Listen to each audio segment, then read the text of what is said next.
Hi friends, today I'm playing with creating a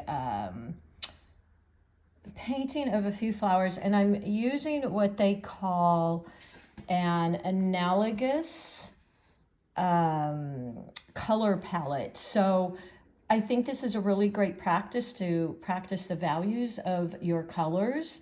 And all that means is analogous color just means that you're using colors adjacent to each other on the watercolor wheel. So you're using at least two colors, usually not more than five. I typically will use three colors. Like I might use blue, or two colors really, blue and blue violet, or yellow, green, green, and blue, green, something like that. This is actually a good little representation of that. So an analogous color palette would be using these colors, or maybe using these, something like that. They're basically using three colors that are near each other on the color wheel. And I typically go for two or three. So I think today I'm going to use these blues and violets, and let's just see what we come up with. The color wheel is really fun. If you don't have this color wheel, I can link it in the description. It's kind of a fun one, and I have a lot of people ask me, like, how do you come up with your color combinations and color palettes? So this is one color palette that you can use, and it again is called Analogous, and it's just when you're using the colors on the color wheel that are right next to each other. And what that can create for your viewer is it's very soft, it's a very easy transition for your eye. It's kind of soothing.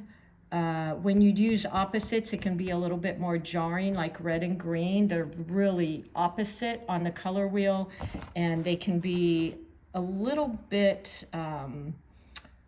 I think, shocking to the viewer. Purple and yellow are complementary or opposite on the color wheel, and the same way. So I really like using an analogous color palette because I think it's really pretty and soft and pleasant to look at. So let's go ahead and create one. I think today I'm going to use my Princeton Filbert brush. It's a number 8, and I'm just using an inexpensive student grade 140-pound cold pressed paper. And so the three colors I will use, let's see. Let me get them ready on my little palette here. I have a lot of you ask me about this palette. This is from Miss Ceramics on Instagram. She's also on Etsy. She did this kind of custom for me, so I don't know how much of these she does. So this is a purple. Let me just get a little bit more of that. It's always good to mix your colors beforehand so they're just ready to go, especially if you're like me and you like working wet into wet. If you don't have the colors ready, you might, put a layer of a flower down and then want to work wet and wet, and by the time you mix the color you're going to use to go into that one, your paint has dried and you're either going to get a bloom or it's just not going to look right. So there's my purple. Let's go into, I think I'm going to do this blue. Now this is kind of a Prussian blue, but I quite like that. So as you can see, they're very close on the color value wheel. So they're easy for the eye to transition to. And, I think I'm just going to stick with those, and I'll use different values of those. So let's go ahead and create our first flower. I'm going to use 3 flowers, just using the side of my brush, which, these filbert brushes are great for this. So just creating something like that. Sorry, I'm getting some extra paint here. Pick up a little bit more paint, and you just want your paint to be this tea-like consistency, and not a real dark value, but not a light value either. So just something like this. Okay, and then let's go with maybe the purple. Again, I'm adding quite a bit water, and I'm going to create that down here. Kind of doing this upside down, which isn't ideal. There we go.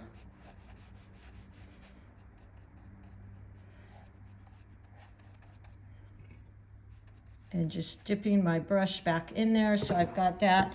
Now what I might want to do is just go in here and touch in and mix these colors a little bit, kind of mixing the two like that. And then let me grab some more purple.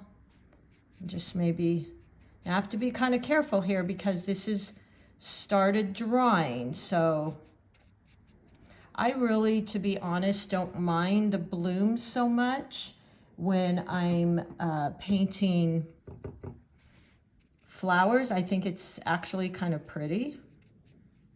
So there you go. Now my third flower, I think what I'll do is mix these two colors. See what we get there. So I went in and mixed my purple with my Prussian blue, and let's just see. I'm going to turn this way, and using this filbert brush on its side.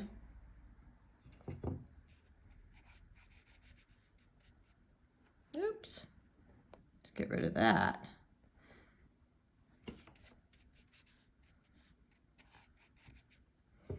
There we go, just kind of playing with that. And I don't even know what these flowers really are I'm painting.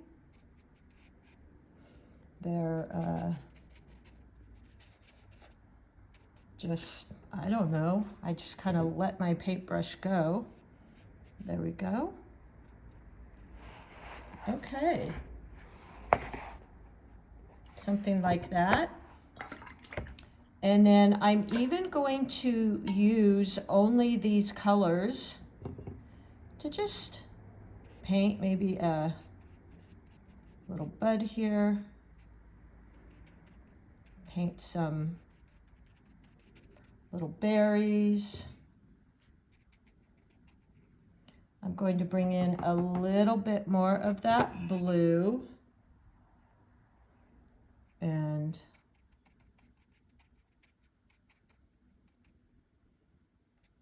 kind of tap into these like that. So this is just really plain. And then let's create maybe some leaf-like. So using the side of my filbert brush, like that. And these filbert brushes really, if you just use little dabbing marks, they're really great for creating small little petals and leaves and things like that. I think they're really fun for that. So let's just create a little petal here. I mean, a little leaf.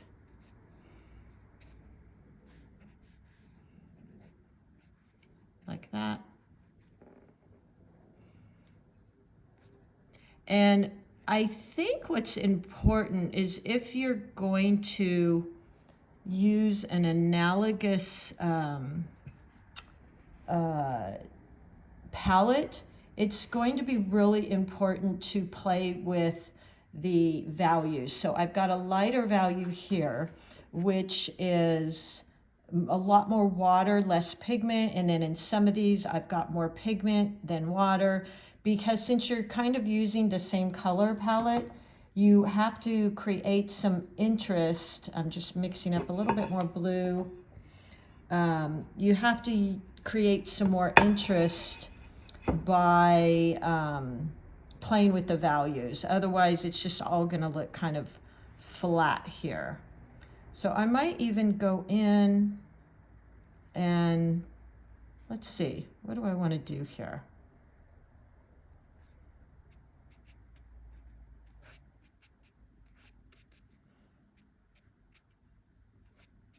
Just kind of playing with this.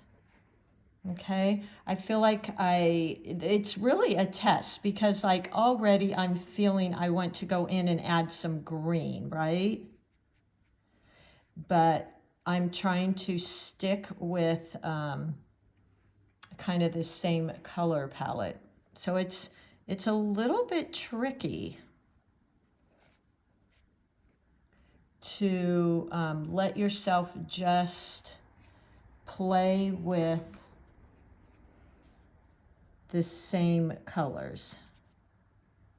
So see, this is a much darker value, so look at the difference there. It kind of at least gives us a little bit more interest. Something like that.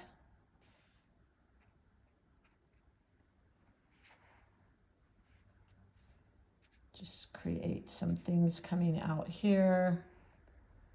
There we go. So there we go. That's just, I know it's kind of looks a little jumbled up, but this gives you an idea of how to play with this. You can always go back in and darken some of these up even more, you know, doing something like this. Really using a dark value, which just means you're playing with less water, something like that. I think I'm going to try, I'm almost out of my purple. Let's see if I can grab some of that purple here. Yeah, there we go. And just create some darker values here. So there you go. I think that's kind of pretty.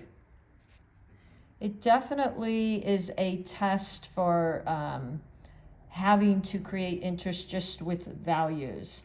So see what you think. Create your own little analogous painting and see what you think. It's, again, a real test in being deliberate about your colors and your values and practicing using, you know, a few colors here. I just used two. I used like a blue and a blue violet, but I think an orange and yellow would be really pretty, or an orange and red, or a yellow, green and green, something like that would be really, really pretty. I kind of went for these cool colors, but you could certainly use the warm color palette. And again, this is an analogous color palette. So isn't that pretty? I think it's really fun and it would be a real statement piece if it was framed and matted correctly. And today I used this filbert brush and I used violet purple for my Winsor Newton. And I have done tutorials on this filbert brush. Let me take this off real quick.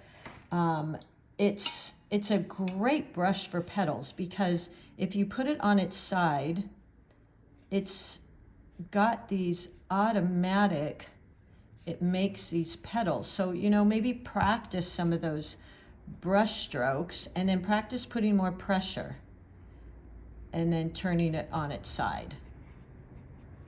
Something like that. And, you know, this brush almost makes these petals themselves. That's why I like this brush. It's really fun to play with, especially using it on its side like that. So practice some of those brush strokes. Push, turn on its side. me do that again for you.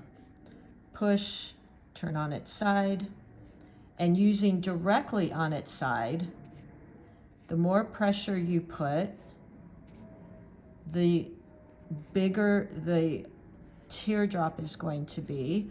And then for those leaves, 1 second, those leaves, you can really just do, hold on, I'm loading my brush. You can do point, press, lift back up, and do another leaf like that. You can do these little leaves like this, you know, where you're just dabbing. Those are really fun. Grab some more paint here. There we go. So I'm using a lot of the side of my brush like this to get the thinner line. Point, press, lift up, point, press, lift up. And it really gives you just this perfect little leaf. And then just these little dabs. If you want to make the leaf a little bit bigger, you could do that. And just playing with this, practicing these brush strokes. Creating these fun little, this would be the perfect little leaf coming out, right? Well, I can't do it on my painting, but because I'm using analogous colors, but what a pretty, if you had a flower right here, what a pretty little pattern for leaves. Or this one here, using the side of the brush, press, lift up, point, press, lift up, just like that. Let's try and do a longer leaf. Point, press, lift up, press, lift up. So there you go. Really fun. You could get an awful lot of fun little designs using the side of this brush. I think you'll really like creating leaves with this. It's almost like you're kind of cheating. You're not even really having to learn how to create a leaf. It basically does it for you. So there you go. Have fun with this. I'd love to see any of your analogous paintings. And remember, you're going to really have to work with values, lighters, values, darker values, meaning less water would be a darker value, more water would be a lighter value, and that's how you're going to create interest in here. And then using these little dabs, I used a composition rule of thirds, and have fun with it. And maybe later this week, we will try a maybe monochromatic, which is using just one color, which basically this almost looks like, but I have got blue in here, and lightening it and darkening it. Okay, have fun, everybody, and happy painting.